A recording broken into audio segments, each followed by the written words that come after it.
Naquela manhã, os investigadores tomaram a decisão de retornar à casa, desta vez com novos olhos e foco renovado.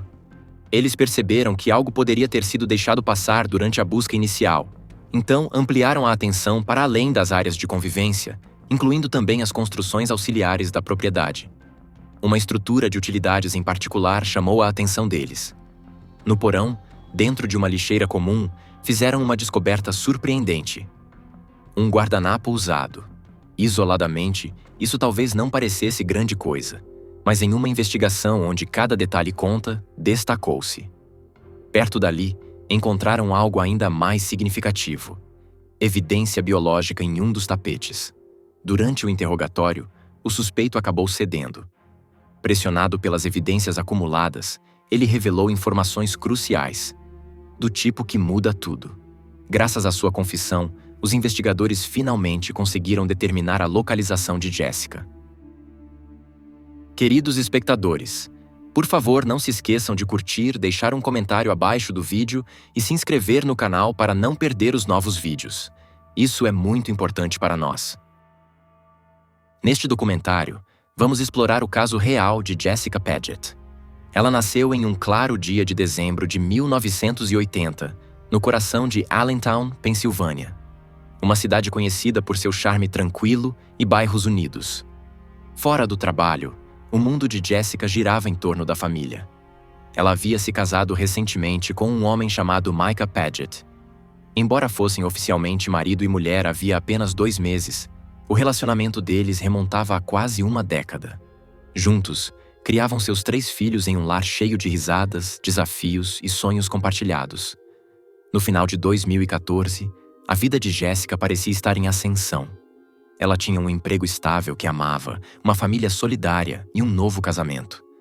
Também havia começado a ajudar no negócio do padrasto, uma pequena empresa localizada ao lado da casa de seus pais. A vida estava corrida, sim, mas gratificante. O dia 21 de novembro de 2014 começou como qualquer outra sexta-feira. Micah saiu de casa cedo pela manhã, indo para seu trabalho na construção civil antes mesmo de o resto da família acordar. Jessica, sempre organizada e carinhosa como mãe, saiu logo depois, levando seus 2 filhos mais velhos para a escola antes de seguir para o trabalho com seu filho de 2 anos. Eles chegaram à creche por volta das 8h30. Como sempre, ela cumprimentou os colegas com um sorriso e entrou em sua rotina. Por volta do horário do almoço, Jessica avisou aos colegas que sairia rapidamente. A máquina de fax do trabalho não estava funcionando, e ela precisava enviar alguns documentos.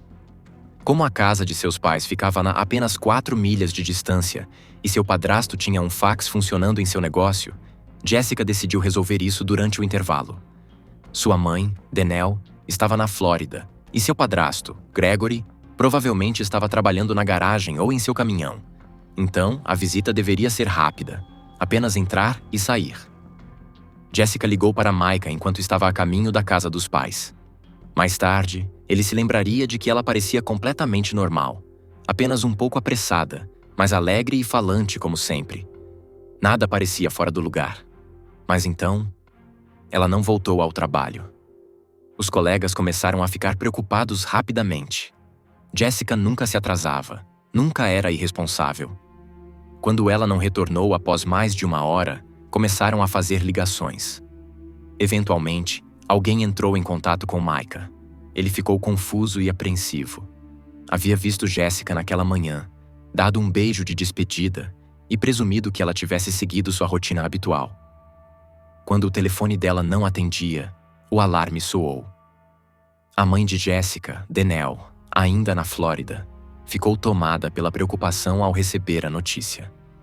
Ela começou a ligar repetidamente para o telefone de Jessica, mais de 100 vezes, uma após a outra, apenas para cair na caixa postal todas as vezes. O pânico se instalou. Ela reservou o primeiro voo disponível para voltar para casa. Quando a polícia entrou em contato com o padrasto de Jessica, Gregory, em sua casa, ele disse que não tinha visto Jessica naquele dia. Estava ocupado trabalhando do lado de fora em seu caminhão e nem sabia que ela deveria passar por lá. Não havia sinal do carro dela, nenhum sinal de sua chegada. As autoridades não perderam tempo. Percorreram a área e começaram a divulgar sua descrição para a mídia local e para os moradores. Jessica havia sido vista pela última vez, vestindo um moletom preto, calça cinza, com o cabelo preso em um rabo de cavalo. Uma tatuagem distinta de pegada em seu ombro foi mencionada nos alertas públicos. A comunidade do Vale de Lehigh, normalmente tranquila e calma, de repente se viu prendendo a respiração coletivamente. Uma mãe querida havia desaparecido em plena luz do dia, sem deixar vestígios. O que deveria ser uma viagem rotineira a um local familiar transformou-se no início de um mistério que ninguém poderia ter previsto. A busca pela Jessica Paget, de 33 anos, estava oficialmente em andamento. Jessica Paget foi vista pela última vez durante o que deveria ser apenas mais um dia comum em Northampton, uma cidade tranquila situada no condado de Lehigh, Pensilvânia. Era novembro de 2014, e a mãe de 3 filhos, de 33 anos, havia começado a manhã da mesma forma que sempre, com amor, rotina e um senso de responsabilidade que todos ao seu redor admiravam.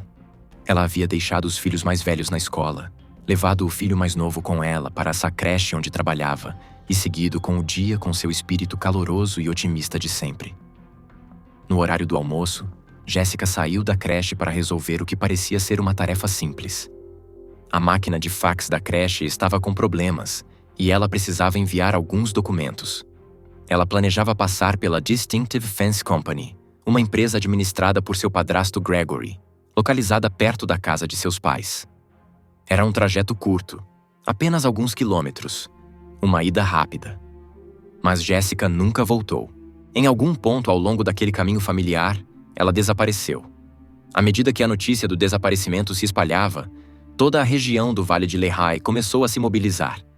Repórteres locais cobriram o caso em desenvolvimento, mostrando aos telespectadores como panfletos com o rosto de Jessica surgiam em postes de luz, vitrines de cafés e nas portas de igrejas e centros comerciais. Seu nome estava, de repente, em todos os lugares. Uma jovem mulher, recém-casada, com um futuro promissor pela frente, havia desaparecido em plena luz do dia. Sua melhor amiga, Shah, que conhecia Jessica há anos, ficou atônita. Ela contou a repórteres e voluntários que Jessica estava radiante de felicidade nas semanas que antecederam seu desaparecimento. Seu novo casamento, seus filhos, seu trabalho. Tudo parecia estar indo bem. Ela estava tão satisfeita, disse Shah, genuinamente feliz. A ideia de que ela simplesmente desapareceria sem deixar rastros não fazia sentido. Não era da natureza dela. A informação se espalhou rapidamente, especialmente online. A família de Jessica criou uma página no Facebook dedicada a encontrá-la e, em poucos dias, mais de 8.000 pessoas acompanhavam as atualizações, compartilhando informações, organizando grupos de busca e inundando as redes com a foto de Jessica e pedidos de ajuda. A resposta da comunidade foi imediata e profundamente emocional. Voluntários vasculharam áreas arborizadas, campos e valetas à beira da estrada. Outros bateram de porta em porta nos bairros próximos. Era como se toda a cidade estivesse prendendo a respiração. Quando a mãe de Jessica, Denelle, retornou da Flórida, onde estava de férias quando a notícia veio à tona, os detetives fizeram uma visita a ela e ao padrasto de Jessica, Gregory. Eles não estavam apenas verificando a situação. Estavam começando a fazer perguntas mais diretas. Especificamente, queriam saber sobre o relacionamento de Jessica com o marido, Micah Paget. Investigadores frequentemente começam pelas pessoas mais próximas da pessoa desaparecida, especialmente um cônjuge ou parceiro, e este caso não foi exceção. Mas Denelle foi categórica. Não havia a menor possibilidade de Micah ter algo a ver com o desaparecimento de Jessica. Ela disse que vinha falando com ele constantemente desde que Jess desapareceu. Ele estava arrasado, ansioso e completamente envolvido nas buscas. Ela nunca suspeitou dele. Isso sequer passou por sua cabeça. O padrasto de Jessica, Gregory, por outro lado, não compartilhava do mesmo sentimento. Na verdade, ele tinha opiniões fortes e não as escondia. Embora tivesse amado Jessica como uma filha por 20 anos e ela frequentemente o chamasse de o segundo melhor pai que poderia ter, Gregory sempre foi cético em relação aos homens que Jessica escolhia. Ela tinha um coração bondoso, disse ele, mas isso a tornava vulnerável. Ela era um imã para homens que não a tratavam da maneira que merecia. Ele descreveu o histórico amoroso de Jessica como uma sequência de decepções e admitiu que nunca havia gostado de Micah. Os detetives levaram suas palavras a sério. Enquanto Danielle mantinha um forte vínculo emocional com o genro, Gregory era mais distante e possivelmente mais objetivo. Ele não sabia o que Jessica precisava enviar por fax naquele dia e, infelizmente, a máquina do escritório vinha apresentando problemas havia vários dias. Não havia registro de faxes enviados nem qualquer documentação do arquivo que ela pretendia transmitir. Enquanto isso, os investigadores começaram a analisar os dados do telefone de Jessica. Eles descobriram que o aparelho permaneceu ativo por várias horas depois de ela ter sido vista pela última vez, mas não se movimentou. Ele permaneceu em um único local, não muito longe de seu local de trabalho. Com base nessa pista, policiais começaram a vasculhar a área ao redor. Eventualmente, chegaram a um centro comercial local. Àquela altura, já era fora do horário de funcionamento. As lojas estavam fechadas, o estacionamento vazio, iluminado apenas pelas luzes de segurança suspensas. Em meio ao silêncio, um veículo chamou a atenção. Um carro branco estacionado perto da borda do terreno. Era o carro de Jessica. As portas estavam destrancadas. Sua bolsa, telefone, chaves e cartões bancários estavam todos dentro, intactos. O telefone ainda estava ligado e recebendo chamadas.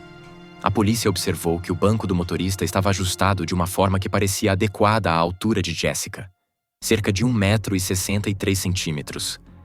Mas os investigadores hesitaram em tirar conclusões naquele momento. A descoberta do carro mudou tudo. Este já não era mais um caso de alguém que possivelmente havia ido embora por conta própria. Agora, estava sendo tratado como uma possível investigação criminal. O promotor distrital confirmou oficialmente que não se tratava de um caso comum de pessoa desaparecida. O desaparecimento de Jessica agora era considerado profundamente suspeito. Imagens de segurança de um posto de gasolina próximo forneceram detalhes ainda mais perturbadores. Às 12h56, o carro de Jessica apareceu nas câmeras. Cerca de 15 minutos depois, reapareceu. Desta vez seguindo na direção oposta. Às 13h10, entrou rapidamente no posto, fez uma manobra brusca e saiu com uma curva acentuada na esquerda. Em seguida, entrou no estacionamento onde mais tarde seria encontrado, exatamente às 13h15. Os detetives analisaram cuidadosamente as imagens. A pessoa que saiu do banco do motorista não era Jessica. Isso era certo. A figura era visivelmente mais alta e vestia roupas claras. Ficou ao lado do carro por um breve momento e então se agachou, provavelmente ajustando o banco, talvez numa tentativa de fazer parecer que Jessica havia sido a última pessoa a dirigir o veículo. Depois disso, o indivíduo saiu andando sozinho, desaparecendo por um beco que margeava a área do estacionamento. Pouco depois, uma pequena caminhonete branca foi vista acelerando pela estrada adjacente. Essa sequência levantou uma série de novas perguntas. Essa pessoa estaria tentando encenar a cena? Conhecia a rotina de Jessica? Poderia tê-la atraído para uma armadilha? Diante dos comentários anteriores de Gregory, os investigadores acreditaram que o marido de Jessica, Micah, poderia se encaixar na descrição. Ele era alto e usava roupas claras de trabalho. Mas seu álibi era sólido. Ele estivera no canteiro de obras o dia todo, cercado por colegas que podiam confirmar sua presença. Ele estava completamente descartado. O motorista misterioso, cuja identidade permanecia desconhecida, não deixou impressões digitais, nem testemunhas, nem pistas definitivas. Apenas ainda mais perguntas sem resposta. A foto de Jessica continuava exposta em praticamente todas as esquinas, cafeterias e murais comunitários. Seu caso havia tocado o coração da comunidade e de pessoas além dela. Mas apesar de toda a dedicação, a peça mais crucial do quebra-cabeça, a própria Jessica, ainda estava desaparecida. O que aconteceu com Jessica Paget depois que ela saiu da creche naquele dia? Quem era a pessoa que dirigia seu carro? E por que alguém teria se dado a tanto trabalho para fazer parecer que ela ainda estava viva? Nos dias que se seguiram ao desaparecimento de Jessica Paget, as emoções estavam à flor da pele. Sua família vivia presa entre a incerteza e o medo. Danelle, a mãe de Jessica, estava especialmente devastada. A dor de não saber onde sua filha estava começava a desestruturá-la. Ela mal dormia e quase não conseguia falar sem que a voz falhasse. Mas apesar de tudo, seu marido, Gregory Graff, padrasto de Jessica, permanecia calmo, estável, prestativo. Ele tentava tranquilizar Danelle o tempo todo, dizendo que encontrariam Jessica em breve, que era apenas uma questão de tempo. A comunidade se agarrou à esperança. Panfletos continuavam circulando. As redes sociais permaneciam ativas com dicas e mensagens de apoio. A polícia seguia cada pista. E então, um avanço aconteceu. Os investigadores receberam imagens aprimoradas de uma câmera de vigilância do estacionamento, onde o veículo branco de Jessica havia sido abandonado. A análise quadro a quadro levou tempo, mas quando os especialistas finalmente ampliaram um detalhe-chave, todos ficaram paralisados. Uma caminhonete branca vista saindo do estacionamento tinha marcas distintivas ao longo da lateral. Por um momento, ninguém falou nada. Então, um dos policiais se inclinou mais para a tela, estreitando os olhos. "Essa é a caminhonete do Gregory Graff", ele disse. O próprio padrasto de Jessica. A constatação causou um impacto imediato na investigação. Os detetives já haviam falado com Gregory várias vezes. Ele havia cooperado, parecia preocupado, até emocional. Mas agora, a linha do tempo, as imagens e as circunstâncias exigiam uma nova conversa. Os investigadores voltaram a falar com Gregory, desta vez com perguntas mais incisivas. Ele não negou que fosse sua caminhonete. Na verdade, admitiu que estivera no estacionamento, mas insistiu que o horário era pura coincidência. Segundo ele, havia estacionado ali mais cedo para consertar um pequeno problema mecânico. Depois, afirmou que parou no posto para comer alguma coisa. Mas o vídeo contradizia essa versão. A caminhonete foi vista passando pelo posto, não entrando nele, e não parecia ter ficado parada por um período significativo. Chegou, estacionou e saiu. Tudo em questão de minutos. Gregory afirmou que quando voltou ao seu escritório, parte da propriedade adjacente à casa que dividia com Danelle, seus funcionários estavam entrando e saindo para buscar seus pagamentos. Ele disse que tudo estava normal. Jessica, segundo ele, nunca havia chegado. Vários funcionários confirmaram que haviam falado com ele naquele dia, que ele comentava planos para o fim de semana e que não havia sinal de Jessica quando eles estiveram lá. Ainda assim, algo no relato de Gregory não soava bem para os detetives. Não era apenas o horário, nem a caminhonete. Era a sutil inquietação em seu tom. A forma como falava com cuidado excessivo, com calma demais. Um tipo de calma que não vem da inocência, mas de um controle ensaiado. Os investigadores decidiram retornar à casa mais uma vez. Desta vez, com uma nova perspectiva e um escrutínio renovado. Eles se concentraram não apenas nos cômodos da residência, mas também na construção anexa onde Gregory administrava seu pequeno negócio. Foi ali que encontraram algo surpreendente. A máquina de fax, que Gregory havia dito anteriormente estar quebrada, estava em perfeito funcionamento. Mais do que isso, eles conseguiram recuperar o fax que Jessica havia enviado. O motivo exato de ela ter ido até lá. Era uma apólice de seguro de saúde, e o registro de horário marcava 13 horas e 4 minutos. Esse detalhe confirmou o que eles suspeitavam. Jessica havia estado dentro da casa. Então, passaram a investigar mais a fundo. No porão, dentro de um recipiente, encontraram um lenço de papel usado. Também encontraram material biológico, evidência, em um dos tapetes. Quando questionado, Gregory afirmou casualmente que provavelmente era resultado de suas atividades de caça. Afinal, ele era um entusiasta da vida ao ar livre. Mas essa explicação não se sustentava, especialmente diante de tudo o que estavam descobrindo. Então algo inesperado aconteceu. Enquanto os policiais continuavam a inspeção, Gregory subiu as escadas e saiu para fora. Disse que precisava de um cigarro. O que ele disse em seguida, no entanto, chamou a atenção de todos. Enquanto acendia o cigarro, murmurou baixinho que estava triste por não poder mais ver seus cães. Era uma coisa estranha de se dizer. Ninguém havia mencionado nada sobre ele ser detido. E ainda assim, parecia que ele já sabia o que estava por vir. Os policiais sentiram isso. Mais tarde, disseram que perceberam o momento em que uma pessoa decide dizer a verdade. Não necessariamente por culpa, mas porque sabe que o cerco está se fechando. Gregory Graff estava prestes a confessar.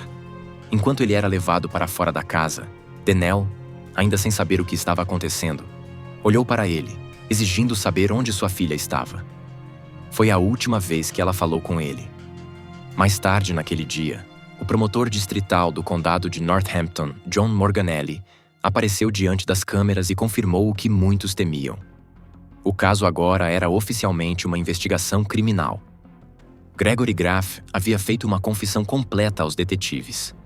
Ele contou que havia convidado Jessica para ir até lá sob o pretexto de precisar de ajuda com o computador. Ela concordou. Afinal, precisava enviar um fax de qualquer maneira. E a casa era familiar. Um lugar que ela conhecia havia incontáveis anos. Ela confiava nele. Às 13h04, Jessica enviou o fax. Ela estava sentada à mesa, de costas para Gregory. Então, tudo aconteceu. Ele admitiu posteriormente que, após o ocorrido, correu rapidamente para fora até o carro dela. Dirigiu o veículo até o estacionamento próximo ao posto de gasolina e encenou a cena para fazer parecer que Jessica simplesmente havia desaparecido. Ajustou o banco, deixou seus pertences dentro e foi embora a pé. Em seguida, voltou para casa em sua caminhonete, a tempo de cumprimentar seus funcionários, que não suspeitaram de nada. O promotor Morganelli explicou que Gregory Graff, de 53 anos, seria acusado pelo desaparecimento e morte de sua enteada de 33 anos, Jessica Paget. O fato de a mãe de Jessica estar fora da cidade e de Gregory ter escolhido um momento em que não seria interrompido sugeria um planejamento cuidadoso. As acusações poderiam evoluir para homicídio qualificado, dependendo do andamento do caso. Havia um detalhe que perturbou especialmente os investigadores e o público. Gregory foi questionado se compreendia a gravidade de suas ações. Sua resposta foi arrepiante em sua indiferença. Ele não demonstrou nenhum remorso. Nenhum. Na verdade, segundo relatos, ele disse que gostaria de ter escolhido o vizinho, em vez de Jessica. Era o mesmo homem que Jessica havia elogiado publicamente em sua página do Facebook apenas alguns meses antes. No Dia dos Pais, ela havia publicado uma mensagem comovente. 2 pais, e eu amo muito os 2. Suas palavras agora ecoavam com uma ironia insuportável.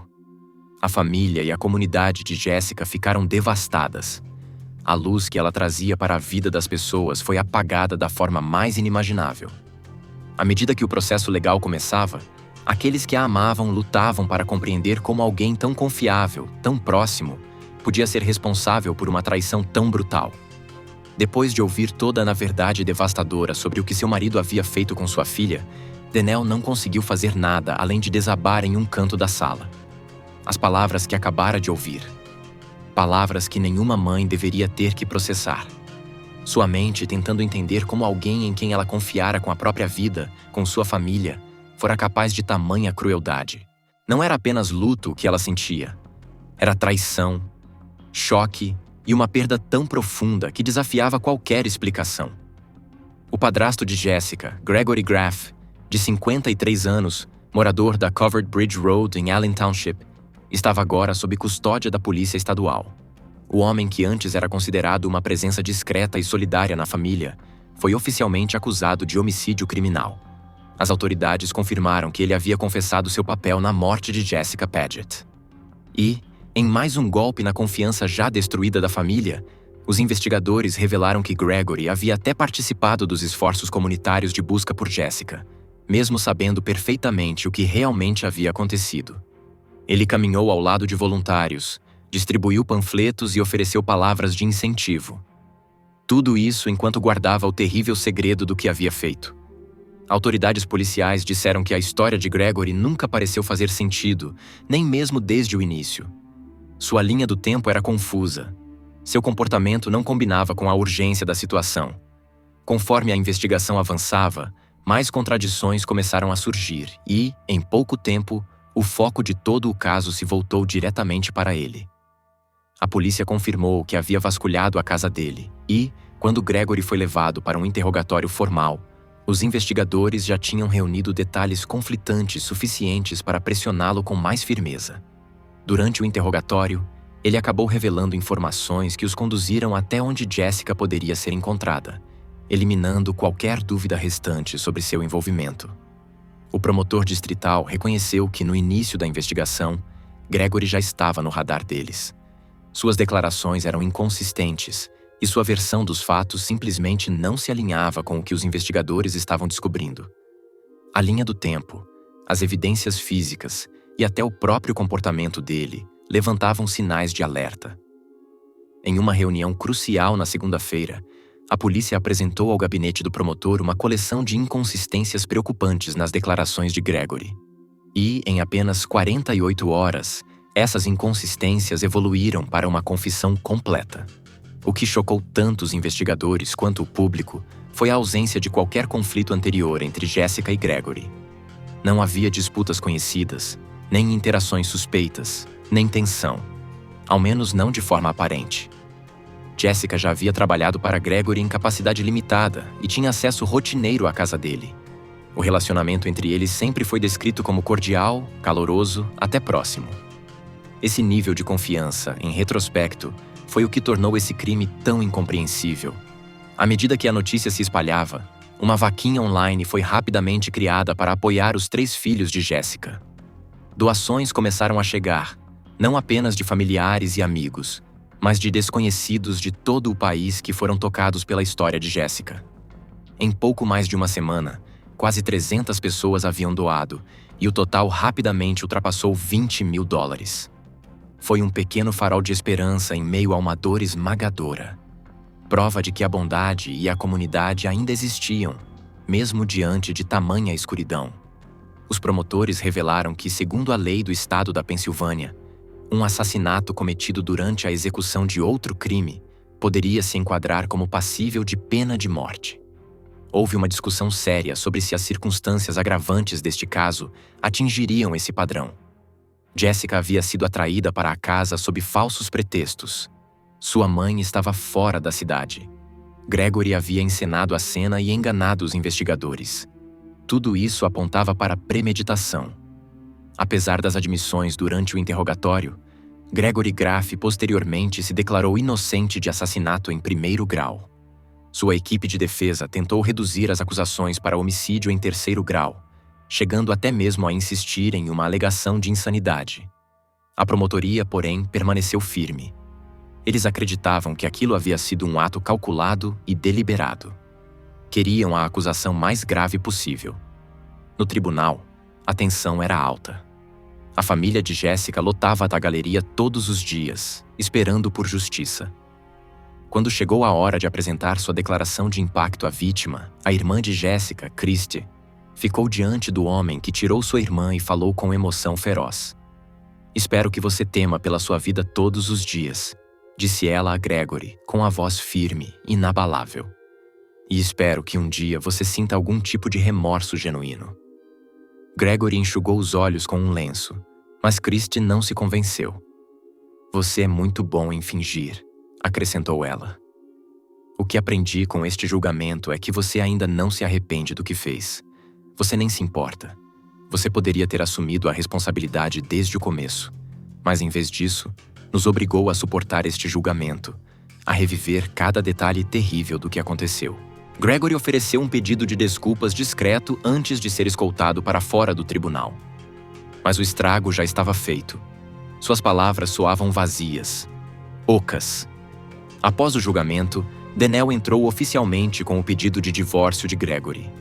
Ela não queria nenhum vínculo legal ou emocional com aquele homem. Mas mesmo assim, Gregory continuou a exercer controle. Ele se recusou a assinar os documentos do divórcio, alegando discordâncias sobre os termos financeiros e prolongando o processo. Foi mais uma reviravolta cruel em uma história já marcada por dor. Para piorar ainda mais, Gregory entrou com um recurso, alegando que seu advogado não o havia representado adequadamente. Ele argumentou que não entendia completamente o que estava acontecendo durante a investigação inicial. Ele afirmou que durante uma briga com Jessica, teve um apagão e não se lembrava do que ocorreu depois disso. A defesa pressionou por um segundo julgamento, mas a família e a comunidade viram isso como nada mais do que uma tática para ganhar tempo. Christie permaneceu firme e vocal. Ela acreditava que o crime de Gregory merecia a punição máxima, mesmo que os limites legais para essa sentença não tivessem sido alcançados. Ela ter sido ferida por alguém que ela amava e em quem confiava tão profundamente, disse ela. Só isso já é a punição mais cruel que esta família poderia suportar. Durante toda a aprovação, o marido de Jessica, Micah, permaneceu como um símbolo de força silenciosa.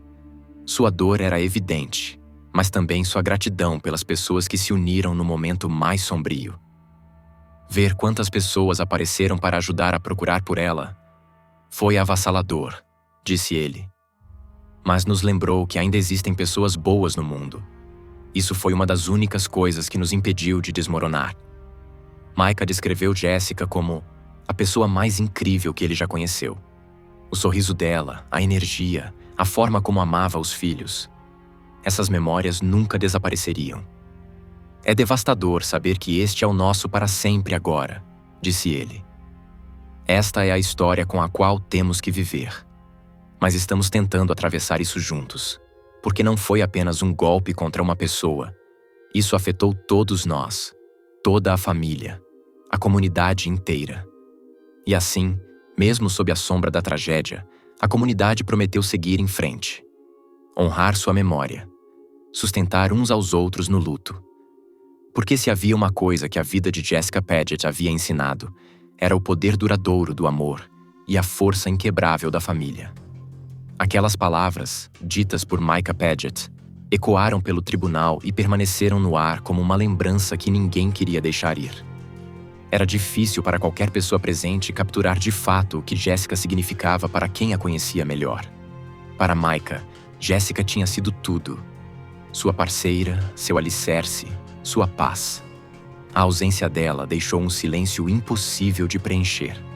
À medida que o julgamento de Gregory Graff, padrasto de Jessica, chegava ao seu desfecho emocional, já não se tratava apenas de procedimentos legais. Tornou-se um confronto entre verdade e engano, entre justiça e traição. Ao longo do julgamento, os promotores expuseram cada detalhe perturbador. Mas foi a evidência encontrada no computador pessoal de Gregory, documentos de texto e arquivos que não podiam ser desvistos, que deixou o júri atônito. À medida que esses documentos eram apresentados, o clima no tribunal mudou completamente. O que já era um caso trágico e incompreensível, cruzou para um território profundamente inquietante. Membros do júri, muitos deles cidadãos comuns que haviam se oferecido para carregar o peso do julgamento, demonstraram abertamente sua comoção. Outros abaixaram a cabeça, perturbados demais para olhar nos olhos de alguém. Nem mesmo do advogado de defesa, que permanecia de rosto fechado ao lado de seu cliente. O silêncio no tribunal foi descrito como sufocante. Após a apresentação das provas e os argumentos finais dos advogados, o tribunal permaneceu carregado, em expectativa pelo veredito. Mas não demorou. David, o presidente do júri, mais tarde falou com convicção silenciosa sobre o que ocorreu por trás das portas da sala de deliberação.